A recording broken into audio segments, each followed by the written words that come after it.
तर विषय काय होते माहिती आहे का, आपण ते भाडं वाचायचं म्हणलं, वाचत बसायचं म्हणलं का भाडं निघून जाते. त्याच्यामुळं आपण काय करतो, पैसे अमाऊंट दिसलं त्याच्यामध्ये की पटकन बटन दाबून टाकतो. मग ते आपल्या लक्षात येत नाही कुठं जातं. आणि मला कसं किरकिर करत बसू वाटत नाही कस्टमरसोबत. कस्टमरसोबत उगं थोडक्यासाठी कशाला किरकिर किरकिर करत बसावं. आता परवडणं गेलं पण का करावं, नाविलाज करून खावं लागते काही ना काही. आता बरेच लोक मग करतो कधी कधी. आता नाही ऐकायला गेलं कोण किरकिर ते उगं किरकिर पण होती लागून जाते. मग ते जाऊ द्या मग तिकडं पण करावं लागते. का करावं, हे का आपलं बुकिंग पडलं उगं एक शब्द म्हणावं लागते, बाया मेट्रोवर जावं पाहिलं. तर नाही म्हणलं तर मग चला म्हणायचं. का करावं, नाविलाज आहे. भाडे असंही भेट उचलावं लागते. भाडे ओला उबरच आपणाला भेटतात, तेच उचलावं लागते. काय तर बोलून घालून हां ऐकले ठीक आहे, नाही ऐकलं तरी ठीक आहे, पण भाडे मारावं लागते पोटं पाण्यासाठी. नाही म्हणून कसं जमते. आपलं एवढं मोठं भांडवल 5 लाखाचं घरी बसून जमते का, जमत नाही. त्याच्यासाठी कधी रिकामं जावं लागते. पण जरा दुःख वाटते. का करू आपण कमीनारे 40, 45, 50 ह्या दरम्यान कमीनारे. तर आपणाला थोडंफार नुकसान झाले की वाईट वाटते. त्याच्यामध्ये एखादी फाईन बसली की मग गेलं दिवसभरचं कमाई. असा अवघड धंदा आहे शेतीमध्ये. गाड्या चालवणं आहे काय सोपं नाही.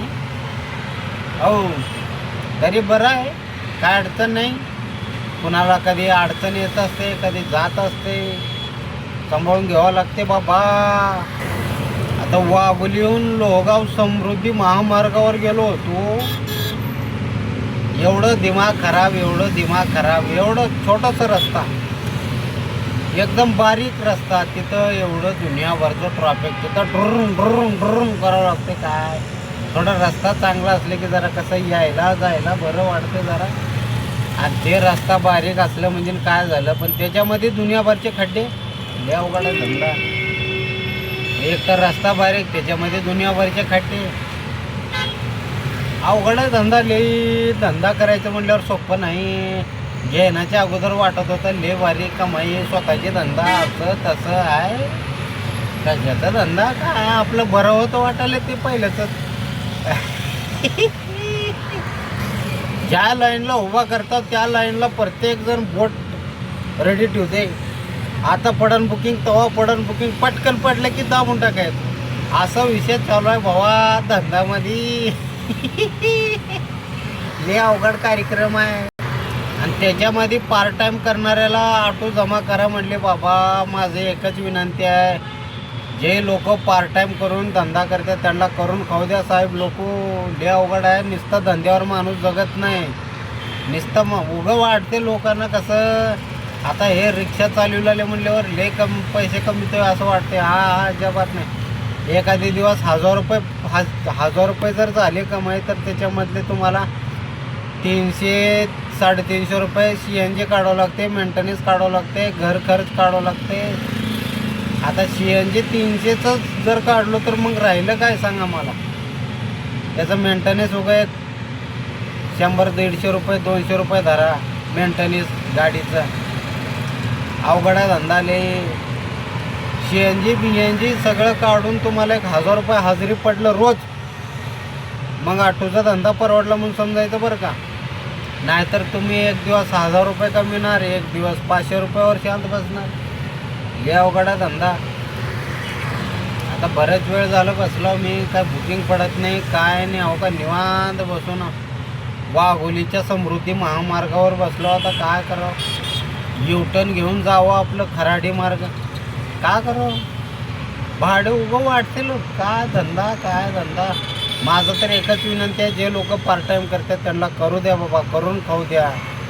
हां काही लोक पार्ट टाईम करतात, आपलं थोडंफार घर भागवतात. हां हे असं नाही की बाबा त्यांना 60-60, 50-50 हजार, लाख रुपये पगारी आहेत. कोण देणार आहे, देत नाही. ज्या माणसापाशी जेवढं क्षमता तेवढं करून खाते ते. त्याला खायचा अधिकार काय, खायचा अधिकार, करून खायचा अधिकार हा प्रत्येकाला आहे. होय बाबा, 2 नंबरचा धंदा करतो म्हटल्यावर ते वेगळी गोष्ट आहे. हा का 2 नंबरचा धंदा नाही, काय नाही. हा करून खायचा विषय आहे. मग करून खाऊ द्या साहेब लोक. माणूस बुकिंग पडले होते 40चं, जाऊ द्या तिकडं. आता आपणाला जायचं यू टर्न, अजून कुठं आउटसाईडला जात बसता. आता माणूस करून खायचं म्हणल्यावर हो का, त्याला काही शौक नसते. 12 तास काम करा, 12, 13, 14 घंटे काम करायचं, त्याला काही शौक नाही. पोटा पाण्यासाठी माणूस धावपळ करत असतो. त्याच्यामध्ये जर तुम्ही बंदी घातलो, पार्ट टाईम जॉब ऑटोमध्ये करायचं नाही, मग अवघड आहे. काय करणार माणूस? एका आशानं घेत असतो रिक्षा. आता रिक्षा घ्यायचं म्हणजे काय, ह्याच्यामध्ये लय मोठी कमाई, माणूस लखपती होत नाही ह्याच्यामध्ये. उगाच त्याचं आशा आहे म्हणून घेत असतो. आणि त्याच्यामध्ये असं प्रॉब्लेम चालू असल्यावर कसं होणार? असं करू नका. करून खाऊ द्या लोकांना. अजून उलटं तुम्हाला चांगलं वाटलं पाहिजे. माणूस डबल ड्युटी करून आपलं घर चालवतो. एक माणूस किती मेहनत करतोय, त्याच्या मागाडली मेहनत बघा. हा कुठं तर नोकरी करतो, त्याच्यानंतर तिथून सुट्टी झाल्यावर 9 तास नोकरी म्हणजे काय असं भेटत नाही. 9-10 घंटे काम करावं लागते. त्याच्यानंतर परत आपलं पार्ट टाईमचं ऑटो चालवणं म्हणजे हा काय छोटी मोठी गोष्ट नाही आहे. ठीक आहे. आणि त्याच्यामध्ये तुम्ही जर बंदी घालत असाल तर मग त्याचं घर कसं चालायचं? चला, बुकिंग पडली आहे.